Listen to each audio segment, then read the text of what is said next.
before we went on air this morning, Kanye West popped in for a surprise meeting with our president-elect at Trump Tower. A meeting that apparently Kanye requested. I don't know what really else is there to say. I'm just going to leave it to you. The nose says it all. I think so. I love how you started the show with no acknowledgement of the blinking nose, though. Just delve right into the topic. Is my nose blinking? Blinking nose. Your shoes, too. My shoes, yes. They blink as well. I do love the ensemble. That's Kanye. Well, you know, Is it an inauguration performance? That's what I don't know. To be. Or brand ambassador? It has to be. I would think if he is going to perform at the inauguration, that could mean something. I mean, we know that Trump has had terrible outreach to the African-American community, and we know whether or not you love him or hate him. This is going to help. Well, that's the thing. Whether you love him or hate him, it could be a symbolic gesture. And I also think if you think about Kanye West, he was the person that after Hurricane Katrina said George Bush doesn't care about black people. And George Bush said that that was a real low point in his presidency. And so if you see that outreach with President-elect Trump and Kanye West, perhaps that's Maybe he'll be the secretary of selfies. Everybody needs one of those. Also, outreach to young people and to people say that Republicans often ignore pop culture and they don't do outreach to young people. They don't do, you know, all of the celebrities tend to side with folks on the left, and they say, well, maybe that's because Republicans don't do any outreach, don't make an effort to say, you know what, your voice at the table is welcome. We want to reach out to more people. We want to get our message out. So if that's why he's there, then I commend him for that, because Republicans don't do that ever, and he would be the first Republican that I would have seen in a long time to make that kind of effort. The Democrats were guilty of that, and that's why we lost the election. That they didn't read the Democrats. That's to voters in Central America, but Central America. I mean, I'm sorry, Central. Middle the America. central part The of Rust Belt, America. the Rust Belt. Central America, Midwest? the center of the Midwest. Don on Facebook wrote, Trump's probably going to tell Pence you're fired, then put Kanye in as VP. That is not a shocking statement. It isn't. Not today. No. I mean, given so what we've crazy. seen, anything It could happen. I'm It telling could you. happen. It's And Alice that's in why I have a Wonderland. red nose. Yeah. State Republican Majority Leader Senator Mitch McConnell just announced a bipartisan Senate probe into the Russian election interference and flat out said the Russians are not our friends. Now, Trump was very warm towards Russia during his campaign, and his new Secretary of State pick, Rex Tillerson, has major and personal relationships in Russia. So, you know, what does this say? Are the Republicans saying, okay, we don't like this flag that we're seeing? This is a red flag. But he knew this. Didn't he know this before the election? He knew that they were hacking before the election. Yeah, it was reported for the first time in October. So now, why is he coming out with it now, do you think? Mitch McConnell? Yeah. Well, I think he wants to be on the right side of history, for one thing, which is that you have to defend the democratic process. Well, but he was pretty neutral throughout the election. He was. If you remember, Mitch McConnell largely avoided discussing Donald Trump. He just avoided comment. I think that's called hedging your bets, Sonny. Well, like if he won, they would get a job, and if he lost, they would be clean. He did hedge his bets, but I think he also counseled a lot of the Republicans how to deal with Trump if he were elected or if he had not been elected. So I also think that there's a point where people, you know, we talked about the line in the sand. Yeah. This is his line in the sand. Yeah. You can't turn us over to Russia. And if there's an issue, and Trump has said, you know, there's something wrong. It's you know, it's crooked. It's this. So now we're seeing that there might have been some crooked stuff. So everybody should be very happy to find out that America is going to remain their own country and not be a puppet government for Russia. Shouldn't Trump be interested in looking into it? Because he's the one who's worried about being rigged. This is where it's not, his you know, ego is undoing him, though. This is like a tragic flaw of his. Like, this is a moment where he said himself there were millions of people that voted. It doesn't change the results. Trump did. Going forward, it should be this is never acceptable. Yes. Trump should be he's not saying saying the Russian that. hacking. The Russian hacking. They need to be looking back at how this all started and saying in the future, we're not talking changing the results. I'm just saying every everyone should be putting their head down and saying, we got to fix this. Because, you know, the Russians have done this before. They've put in puppet governments. And, you know, look, would she have been elected if all of the emails hadn't been hacked? We will never know. We'll never know. Right. Because there was a lot of rigging going on in lots of different places, I think. But the idea that we are suddenly this third world country that needs someone to come in and say, hey, you know, it's what we do to other countries. We go in and say, hey, you're not doing this. This is not the democratic process. And suddenly now it's us. And I'm glad Mitch McConnell is saying, you know what? This is my line in the Lindsey sand. Graham and John McCain also. And Lindsey Graham. Are the So Republicans. thank you guys. Thank you, Republicans, But, you know, because I appreciate it. You know? But in order for this, you know, my fondest wish is that this election would be null and void. You know, everybody knows where I'm coming from. All right, I know a lot of people agree with me. A lot of people do not. That I should accept him as the president. What they need to do is find a smoking gun. They haven't found a smoking gun in the RNC's emails that would connect Russia directly to Trump. Well, they're not going to find it in RNC that would be emails. They're not going to Well, find wherever it. they need to, somebody needs to find that, and then they can say this election did not play correctly. That would be treason. That would be treason.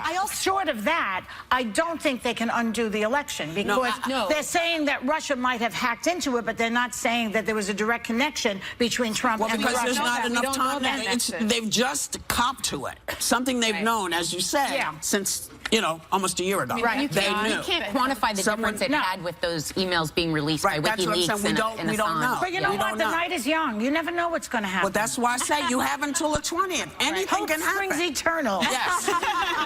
You know. But for today, I think it's a coming together moment to look at. You know, we always say, well, Republicans care about, you know, certain things and Democrats care about certain things. Well, guess what? There's a whole bunch of people on both sides of the aisle that care about putting America first and are concerned about interrupting. No, there's Who plenty. else is there? Yeah, but I'm not even just talking about people in positions of leadership. I'm talking about American voters out there who are saying, that's right. We absolutely must protect the democratic process. Regardless of who wins an election, we cannot have a country like Russia, like Iran, like whatever, that's a political foe meddling in our system. And I think you're going to have an uprising of people that say, I don't care if my guy won. That's great. But he has to have won they don't care if there was a nexus. They only care if it affected the election. I think a lot of voters are saying, why are you making much ado about nothing? Because the bottom line is he would have been elected anyway. But the president-elect, if I may call him that. President-elect. The president-elect can barely get the words out. You know, he himself doesn't say, oh, gee, this is a terrible thing for the country. Because he doesn't, in fact, he was asking, he doesn't know his history. He was asking in that tape we showed yesterday, saying, come on, Russia, hack into Hillary's emails. I mean, the president-elect himself. That's true, but that's to imply problem. that people on the right necessarily follow his lead, I think but is the false. fish stinks from the head, okay? No, that's not, but that's not how it works. I think Trump was the biggest divider in the Republican Party in a long time. So the whole talk of the Republican Party along the way was they weren't getting on board. And they held their nose. But they're on board A lot now. of people held their nose. Well, you know, they're all lining up. Come on. But here's the thing. I do feel like, again, the line in the sand is they don't want this process, whether they liked Obama, hated Obama. There's a lot of stuff, a lot of them don't like about each other, but one thing that they are united about, I feel. Well, because why would, you know, Mitch McConnell, what is he says stuff and then you don't hear from him for 2 years. So he's saying out loud, I don't care who's elected. This is not okay. And that's the line in the sand. And I'm glad to see that there is one, because we've allowed a whole bunch of stuff that we wouldn't have taken from any other candidate. Ever. So I just, I feel like this is a message to President-elect Trump. It's a message to anybody who doesn't understand what the American system is, and that is, we are not run by any other country. We are America. We may not like the people we elect, but we make that decision, nobody else. And if it turns out that Russia's fingerprints are all over this, I think there is a discussion that's going to be had. Well, we would like Lindsey Graham and John McCain to come on the show. It would be very nice to have them here. Well, come back, you know. Come back to the show. Mitch McConnell. Mitch McConnell. Yeah. But he's never been here. Mitch. Has he been here, Mitch McConnell? I don't think Mitch is Mitch. I would love to hear from Mitch. Come on, baby. Come on, Mitch. Look at me. Look at me. You see my red nose? Come on, Mitch. Come on, Mitch. And John McCain, come back. I like Lindsey. Lindsey Graham, we love you. Yeah. We'll be right back. Coming up, retirement rage. The employee who dropped the mic by blasting his bosses on the way out the door. So Hot Topics on The View are only getting hotter. Here we go. And everyone wants to join this party. I'm a big fan of this show. This is like, I really made it. Baby, that's why they call it The View. The View. Y'all. Still ahead, the hilarious Allie Wentworth on how a nightcap got Sarah Jessica Parker, her hubby George, and even Whoopi to let loose. Welcome back. Apparently, some adults who are sitting in the echo chamber up there feel that my nose is distracted. I don't even notice your nose. Most people don't notice my nose. Thanks for calling Rudolph out once again. Thanks. The story You wasn't know, enough. so I'll just take it off and make you guys feel that, yes. Oh, it's like the Grinch. It's all right. It's all right. It's all right. I try to entertain. I try to be cute. And the adults are like, oh my God, you're so distracting. No good deed goes No unpunished. good deed goes unpunished. So you know how I feel? Look at my shoes. So there is a question I have to ask you, because it has to do really with Donald Trump. Not so much, but what's happened to Mr. Romney? Does it seem, because you know folks around Mr. Trump are saying, you know, yeah, we were messing with him. We did it to mess him up. So is this the? What is that? What is this? Are any of us safe from this? Roger, let me just say what it is. Roger Yes. Stone, one of his surrogates, Yeah. longtime Trump advisor, said interviewing Romney for Secretary of State was just, quote, to toy with him, unquote, for daring to criticize Trump. So you can add to the list of the qualities that Trump has, sadism now, because he wants to get back at people and make them suffer and humiliate them. I'd like to think that's really not true. I'd like to think that's not true. Only because I know Roger Stone, he's an advisor to Trump, and he did say he said that. He said That's that's why I what said that. That's a quote. Yeah. But if you look at Rick Perry, who has now been announced as his choice for Wait, but you gotta Secretary of Energy, deal with that. But Rick Perry also criticized Trump. He said he was a cancer on conservatism. But this, he came out but against the man him is not also. talking about anybody. He's talking about Romney. So, Right, but and he's saying Romney was we merciless. did it to mess with him. But there's because Romney basically, I think, called him a con man and called him a phony and called him a fraud and criticized him. But Rick Perry, Not like the other people. Rick Perry did the same thing. I mean, and Rick Perry so called him a did barking carnival Kellyanne cat. Conway. The difference is that Rick Perry is to conservatives, he's an ally. Conservatives look at Mitt Romney as the establishment guy. They don't like him. So Donald Trump can get away with kind of abusing Mitt Romney. I think and he's feels jealous like he because won't lose Romney's his- better looking. I really do. Romney's very He's a good-looking guy. He is very good looking. I think he wants people to grovel. But other people have criticized He him, wants like them Rick to grovel. Perry, Look and he at Chris nominated Christie. him. Wait, one at a time. Chris Christie was humiliated, and I think these people allow themselves to be put in that position. Now you see Carly Fiorina.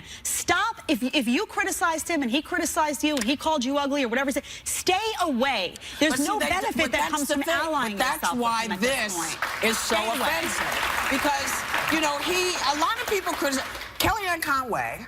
When she was representing Cruz, said some very unattractive things about him. About Trump. About Trump. Yeah. But he used her still as his campaign manager. But this is the point. So why jug with somebody when you don't have to? Why be a...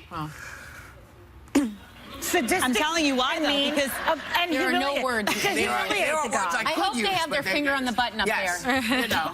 because his base, those hard right people can't stand Mitt Romney. Okay, They so why not hate just him ignore Mitt Romney? because why bring him into because the he's middle not of it? wired like that. But we're Because he wants to assuming- humiliate people. we're assuming if that he Roger can, Stone is being he honest. benefits. No, Why would I'm he sorry. lie? He, for the longest time, there is a section of the right that can't stand establishment politicians on the right. They couldn't stand the Mitt Romney. You mean was the guy all the running for establishment president. politicians who can't who can't Right, so stand Mitch the other McConnell is the establishment? same way. Those kinds of politicians, there's a segment of people on the right that can't stand them. And Donald Trump knows that if he goes after Rick Perry, that's not going to go over well because conservatives like Rick Perry. But if he goes after Mitt Romney, they'll say, oh, good, he was an establishment hack Listen, anyway. I like and he Mitt gets Romney. away with it. It's getting to the point where I wish he was the president. Don't you wish Romney Yeah, was but the that might be why he's jealous. He's He's more jealous. likable. Yes, I like Rick Mitt I just Romney. think it just seems to me that there are people that have criticized Donald Trump and he's appointed them. There are people that have criticized Donald Trump and he hasn't. So I'm just not sure that I believe that he is that sadistic. Listen, someone, it's not torture Mitt Romney. This Sadistic, it's is a personal. quote from a guy that's in the. I mean, we listen to everything else they say. Why would you doubt this? All of a sudden, this is fake news. Only because, look, I try to look at motivation, and it just seems to me that if Rick Perry called him a barking carnival act, but that's his choice for a Department of Energy, and Mitt Romney called him a con man, and he decided not to go with them. I don't But know. it's not sadistic. It's not even that. It's personal. If the man hadn't said it, we wouldn't be talking about it. Yeah. If the man hadn't said, we did this specifically to him because humiliate he him. was He a did say bonehead that. to Yeah. us. He did say That's that. what he said, and that's why we're discussing He did it. say that. Yes. And so once he puts that out there, we say, wow. That's why? That's kind of crappy. If it's true, it's horrible. Well, the man said it now. He said it. You Why can come are on you too and shocked say by it, though? Well, I understand. I don't know why you're sense to me. surprised either. It doesn't But make does it sense make to me. sense to you from a political perspective that grassroots right We'll be can't right stand back. the likes of us? Welcome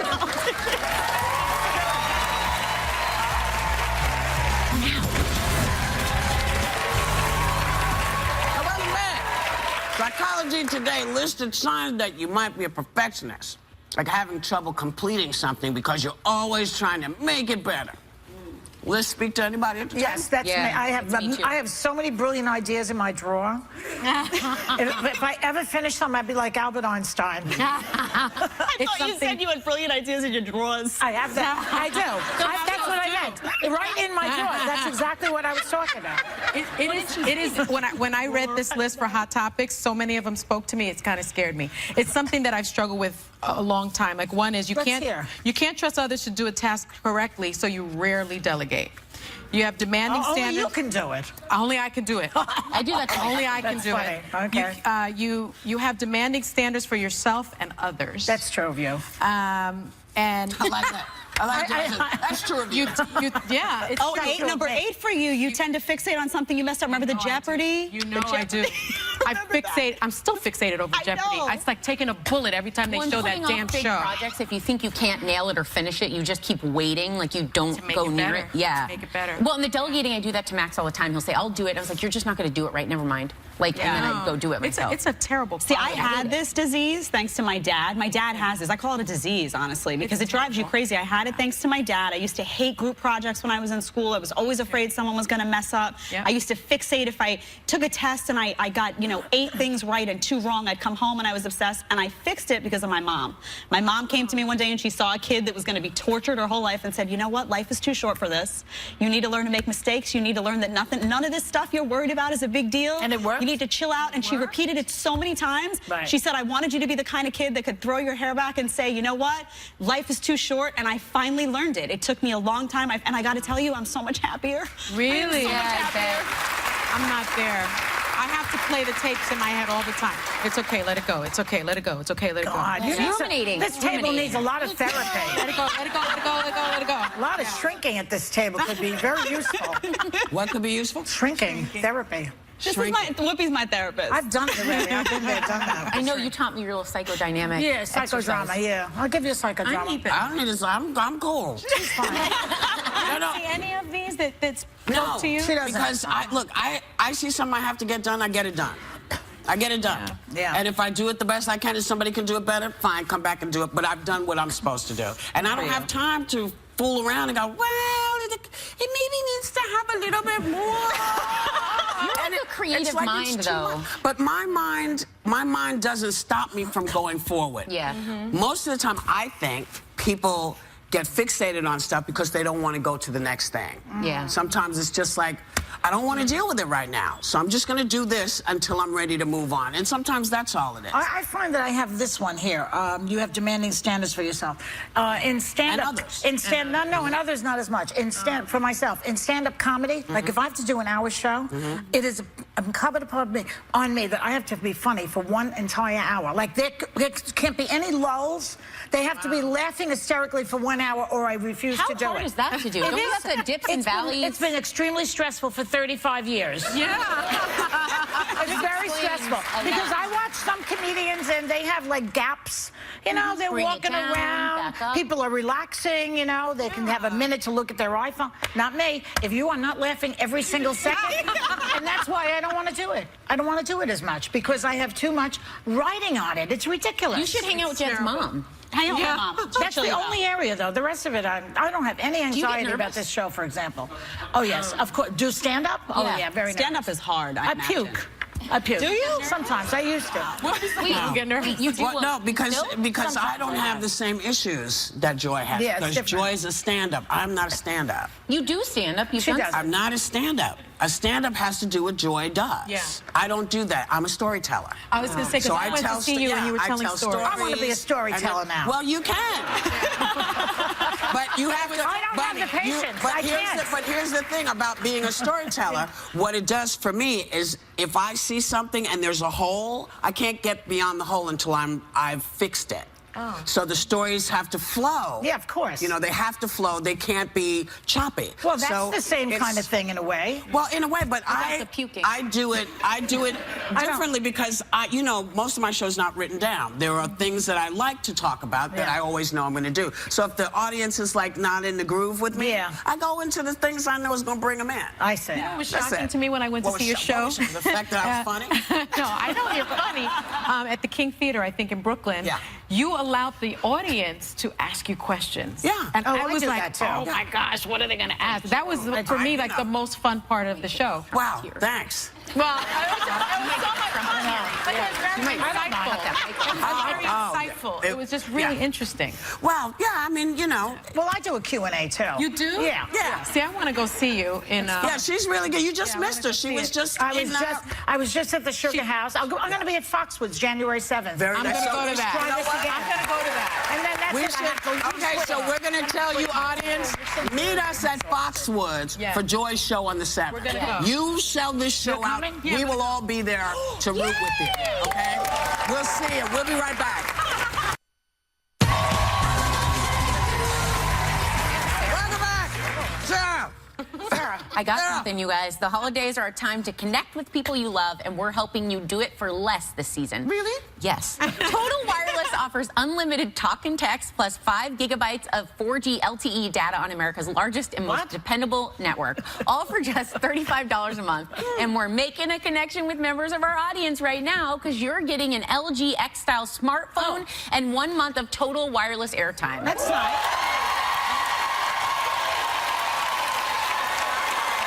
I didn't understand it until she got to the end. That's a good one.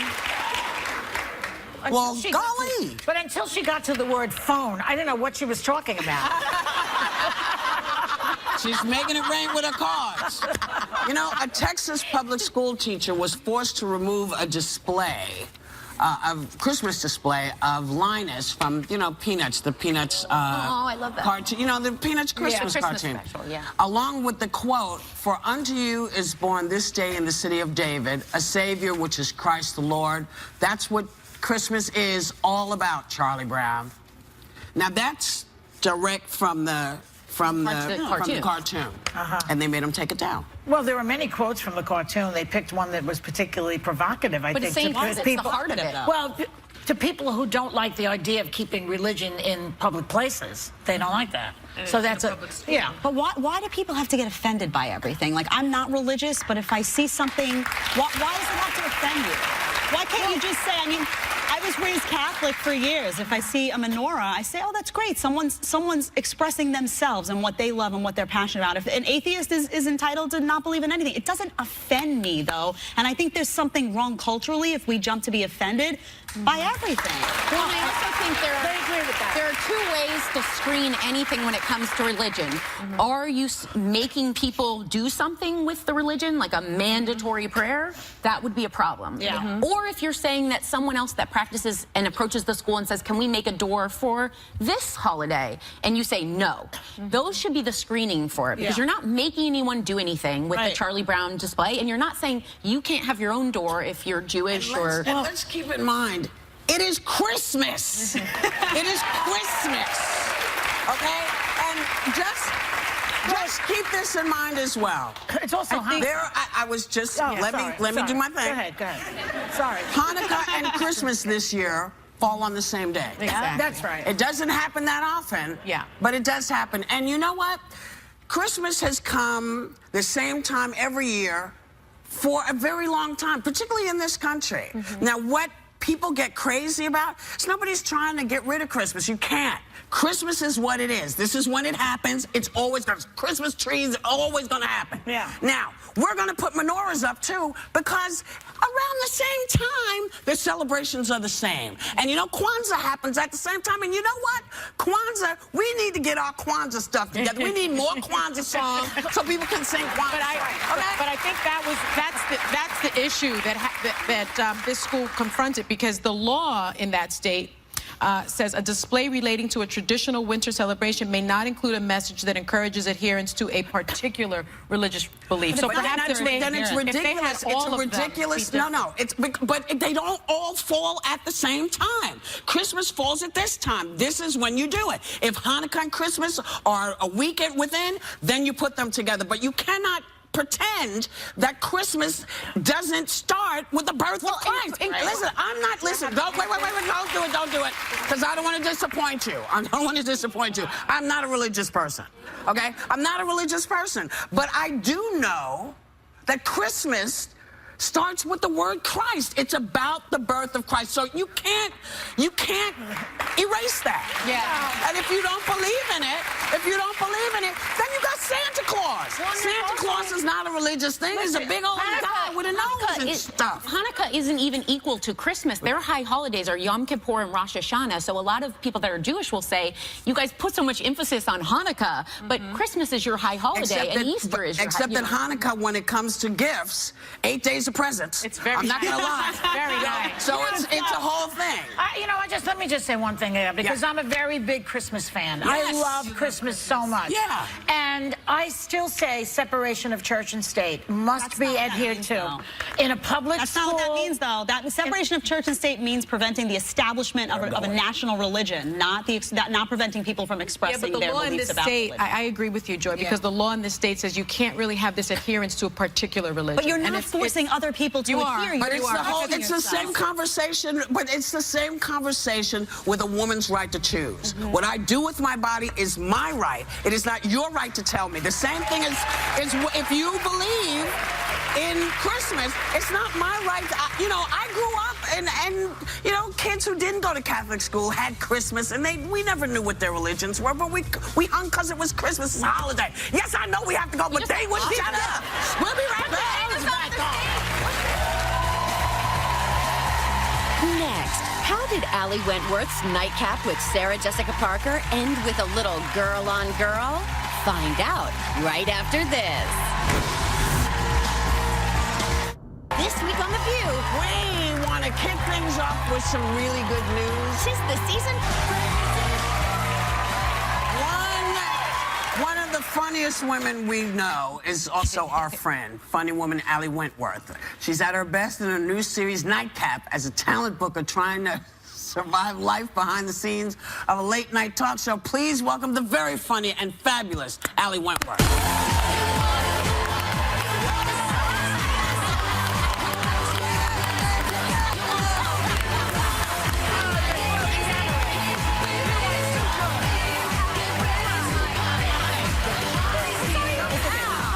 Let me re-gift. Thank you. Hi. Hi, baby. Hi, how are you? I'm Look good. at me. Look at me putting it to the man by wearing my Rudolph.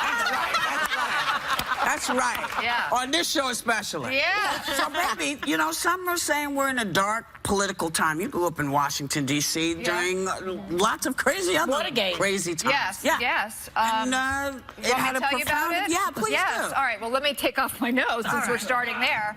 I grew up, my parents were all political journalists during Watergate. So Woodward and Bernstein are like, you know, my godfathers. And during Watergate, I was in school with G. Gordon Liddy's son and everybody. And I just remember as a child, it was so intense at home. There was fighting. People were scared. Am I on some list? And you know, I had to break up with G. Gordon Liddy's son, who I thought was so cute. Really? You know, his dad was a criminal. Like, Yeah. what am I? You know? So I just remember it was such a dark time that that's when I started performing. I had to find levity. Yeah. And I would sort of stand on the kitchen counter and do impressions and joke around because my parents were so upset all the time. Yeah. The sad thing is that I'm a 50-year-old woman and I still do it. My children are scared of ISIS, and so I get on the table and I do some stuff from your show. Oh, your thank Broadway you. show. I like that. Around the world. Do it, girl. So is this period more scary or less scary than Watergate right now? Well, it's more scary for me because as a kid, they broke in and they broke into the hotel and got a few files.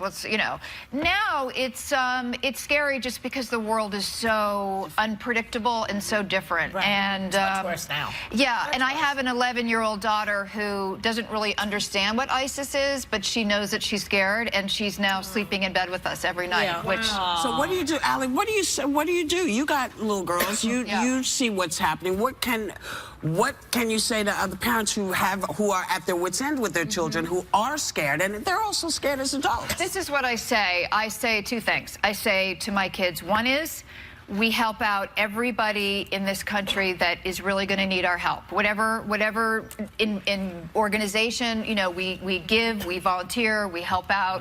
I mean, I'll tell you a story. I wasn't planning on story, which might be the end of my marriage. But we were watching the election. She says no. Well, then George Stephanopoulos will be free, honey. There you go. I'm sorry. Happy Because holidays. I want to talk about your new show because I saw it last night, and it's just so fantastic. Tell me later. I'll tell you later. It just involves my 14-year-old getting upset about the election and screaming no abortions really loudly. I have a 14-year-old upset And I was as like, well. you haven't kissed a boy yet. Don't use that word so flippantly. But she meant women's rights. Right. Well, I want to talk about your new show. I saw it last night. It's so fantastic. It's so funny. Thank you. And you executive produce it. Yes. You write it. Yep. You star in it. I created it. You created it. It's called Nightcap. George Stephanopoulos. I gotta say, right, that in a world of like ageism and everything in America, especially in Hollywood, that's the thing I feel strongest and most happiest about. And you did it because it's going to be renewed for a second season. It already was, girlfriend. We have a clip. It's been renewed. We have a clip from tomorrow night. It's called Nightcap, and it's on Pop TV. Pop TV. Tightly Yes, wound. you are. No, I'm not. Everyone says you are. Who's everyone? Everybody I've ever met. Old people, young people. Even a baby one time was like, oh, tightly wound. God forbid I'm in my 40s and not married and I don't have children, so oh my God, I gotta be uptight. Oh, you're 58. Because I'm in control of this world of broken toys and I'm the captain of the ship. I'm the captain of Nightcap, right? And because I'm a woman, I have to be uptight or a bitch. Now I know how Hillary Clinton feels. Funny. Allie. Always gets funnier. Allie, you have some amazing guest stars in each episode. Whoopi is in there. Amazing. You have Gwyneth Paltrow, Deborah Messing, and Sarah Jessica Parker. Now, things got a little hot and heavy with Sarah Jessica. You want to tell us about that? Well, yes. No, we had a make-out scene. Oh, a make-out scene. Better than which I wanted to do with Whoopi, but she said no. She already had one with me. Well, that's why. She doesn't That's why. cheat. Yes. So Sarah Jessica was on the show. We had a funny storyline where we went to theater camp together and we had a kiss, and I've never forgotten it. And of course she has. And then at the end she goes, of course I remember. And she kisses me. And can I tell you, to this day, I've only kissed my husband in 15 years. Right. I feel like Sarah and I are like a thing. We're together. So I saw her at a bar mitzvah recently, and she was like, "Hi, hey, how you doing?" I was like, "Fine." You know what? Poor George. Well, poor George in general. Let's just And the say reason that. we keep bringing George up, because of course you know she's married to George Stephanopoulos. So will you come often? Will you come back some more? I am going to come back. That's supposed to be a 45-minute segment. I just I've never talked so fast in my life. That's the way it goes. We love you. Yes. Come as often as I you got want. trumped. Thank. Congratulations on the second season. Nightcap airs Wednesday nights on Pop TV. Check out your local listings. And when I tell you the bitch is funny, she's funny. The bitch is funny. Fast because we don't have any time to say goodbye.